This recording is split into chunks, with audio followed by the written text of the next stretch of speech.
Okaloosa County, Florida, a murder of 19-year-old Debra Espey has been cold since 1973. Now, decades later, investigators decided to close the case due to the primary suspect dying in a car crash in Alabama a few years back, February of 2023. His name is Dennis Murphy.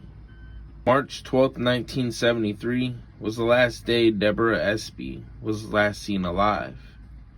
She was out of class at Okaloosa Walton Junior College. She left class at 8 a.m. After that, nobody seen her again. Later that day, Debra Espey's father would report Debra missing. They didn't know where she was, and he got worried when she didn't report home after class. A month would pass. On April of 1973, 19-year-old Debra Espey's body would be found beaten to death, found in a shallow grave. The area was wooded and secluded in Niceville, Florida. It's a city located in Okaloosa County, and the county is in the Panhandle, and to the north, it borders Alabama. A custodian would tell police that he had seen Debra leaving class March 12, 1973, around 8 a.m. He had seen her with a man. She would get into his car and they would drive off.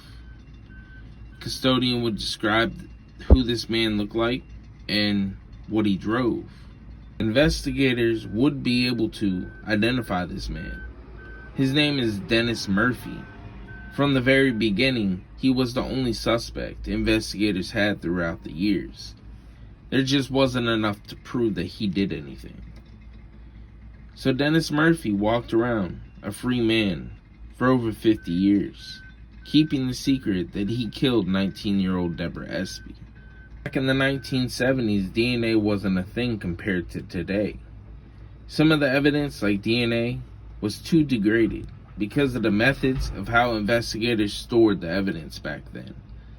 With that being said, even if his DNA was in the evidence, today's technology couldn't get a match. Investigators state all of the evidence collected and interviews done over the decades that have passed. They don't believe anybody else could have killed Debra Espey. What we do know is Debra knew Dennis Murphy. The two went